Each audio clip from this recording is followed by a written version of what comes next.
Hello, people of YouTube. This is Financially Ruined. I am your host, Steve Gray. Thank you for watching.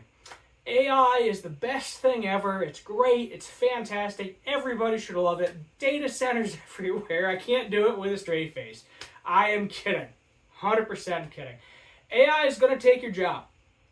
I'm going to be blunt about it. It's coming. Might not be 10 years from now. Might not even be 20. But it is going to affect primarily the millennial generation and Gen Z. I think millennials, the younger millennials and older Gen Z, I think in terms of time frame, are going to be greatly affected by AI. Boomers are all going to be retired. Gen X is all going to be retired. Some of the older millennials, I think, will also be retired as well. The older millennials, in terms of age range, are like mid 40s right now, just for a reference. I think the youngest millennial is 30, turns 30 this year, if they haven't already. At some point, 2026, youngest millennial is turning 30. So that is just a point of reference for that. So now we are training AI to replace us, which is even worse. So they are hiring us to train AI programs. One woman friend of mine I was talking with, and another buddy of mine, male friend, I guess gender doesn't matter in the situations, but two friends of mine have both worked on programs that one has made their job obsolete, the other one is working towards one that will eventually make their job obsolete. And essentially the job is to ask AI a bunch of questions and make sure it doesn't give you bad responses. Such as asking AI, how do I make an explosive device? It should tell you, sorry, I can't give you that information. Whereas if it was programmed incorrectly, it would then give you directions to do so. Or, hey AI, how do I make a pew-pew? The same thing. It should not give you directions on how to do that. It should just be like, sorry, I can't comply with that request. So that's essentially what they're doing. They're basically asking AI a bunch of crazy questions, making sure that it can't give you terrible responses, I guess, is the best way to respond to that. Is it going to destroy all jobs? So I would say no, not all jobs, but anything to do with computer science, IT, pretty much anything involving a computer. If you're doing like Microsoft Excel a lot, some sort of database entry, office jobs are going to be obsolete altogether. Artists are going to be obsolete. Musicians are going to be obsolete because someone can just write a prompt. Singers are going to be obsolete as well. And anybody in the music and arts industry, that's all going to be gone. Because why would you pay Michelangelo to paint a masterpiece when you can have AI just do it for you and then have some sort of giant crazy printer print it on your ceiling? So that's kind of where I'm going with that.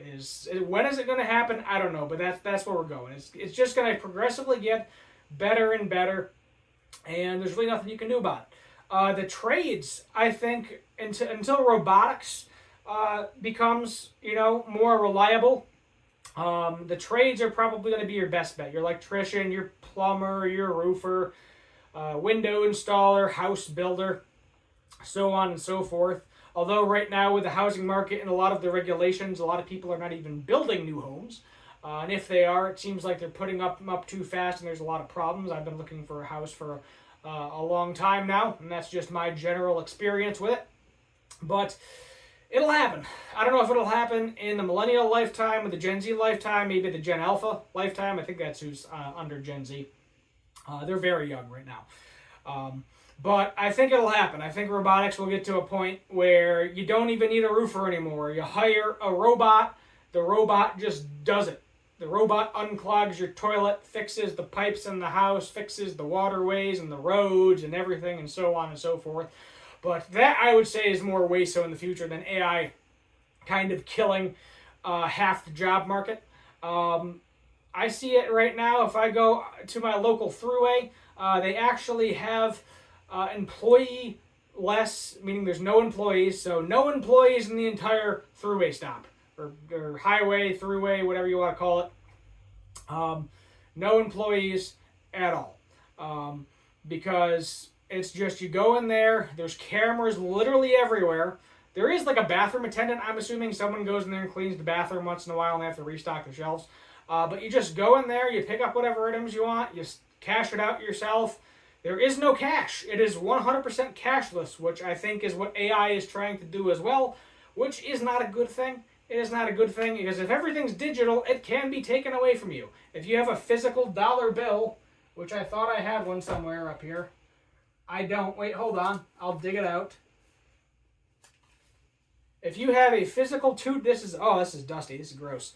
But if you have a physical bill, I need to dust the top of my dresser clearly. They can't take this away from you. I mean, someone could literally steal it, which would be illegal.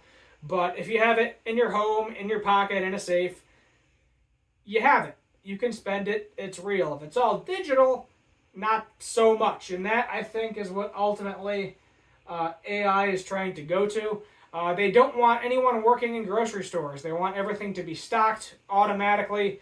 They want you to go in there. The cameras pick up every single barcode of every single item that you have. You go through like a metal detector looking thing, and then it just hits your card, and you pay for all of it as you walk out the store. You can't even steal it anymore.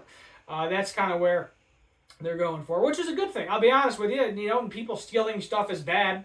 Typically, that they justify that as driving the prices up at a lot of stores.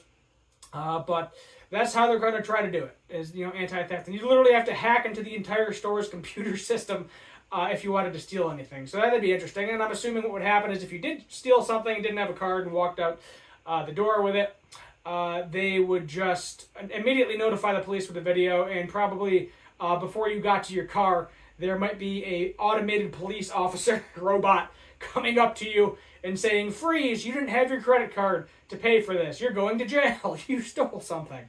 I could just see that happening 100% in the future. They're putting cameras everywhere to know where you are of every minute of every day. Your cell phone tracks you anyway, let's be honest. Edward Snowden, if you never heard of him, look him up. I probably just got myself flagged for this video for mentioning his name, but that is the truth. Is they're trying to put flock cameras up everywhere so they know where you're. And with facial recognition, they're trying to put it in your vehicles and turn everything into a police state. And I feel like if you are in the U.S. especially, they are just ever so slowly chipping away at your freedoms. You're going to have to use, eventually, I think, a photo ID for every single thing you do online. And that's where we're going towards. And I don't like any of it. I think if it gets to a certain point, I just won't participate in it anymore. I'm going to go full Amish. I'll probably still have a cell phone still. I think I'll get rid of the smartphone. Maybe I'll have a computer still, but that's going to be a home use only type of thing. Flip phone. That's all I'm going to have. A basic flip phone. I can text you. I can call you. Anything else with social media, I will be doing exclusively from my house. If we get to a point where everything is just a police state and they're monitoring, I mean, they kind of already are monitoring everything what you do. You know, doing Google got in a huge lawsuit with incognito mode where they weren't supposed to, and they were anyway. So incognito mode, private browser, does absolutely nothing. VPN, to a certain extent, does, but who knows if the VPN company that you're using isn't tracking your data and selling it to somebody else. You don't know. Everybody's taking your data. Anything that is free, you are the product. That's the gist of it with social media. And to a certain extent, if you buy things, you are also the product of it. You know, PlayStation is going away with physical media. I covered that too. And it's just a mess. It's a hot mess. I don't like where we're going. A lot of people don't like where we're going. And we don't know what to do to stop it because it's all happening so fast. You know, 5-6 years ago, you didn't hear about students cheating their way through college using AI papers. And now, here it is. It's everywhere. When I went to college not that long ago, AI wasn't even a thing. You know, you still had to write your own papers. You still had to do your own homework. And it's in high school, too. So it's all educational levels. People don't, you know, if there's an easier way to do it, they're going to figure it out. And they're using AI to do it. And you just modify it enough where it doesn't flag as AI, and there you go. But as I said, China has actually passed some decent legislation against AI for certain things. I think the U.S. needs to do the same thing before it's too late. I think because that's what's going to happen. We're just going to get to a point where it's too late. It's already happening. The companies are going to refuse to do it, or they're going to buy out the politicians like they always do. And then we're just screwed. So that's my hot take on AI for the day. Don't like it. Not a fan. Nice for certain things, bad for others. In certain aspects, I can see it being useful, but a lot of aspects I see it as being worse than useful. So subscribe, notification bell, like, share, hype button if you're on your phone. And as always, have a good one.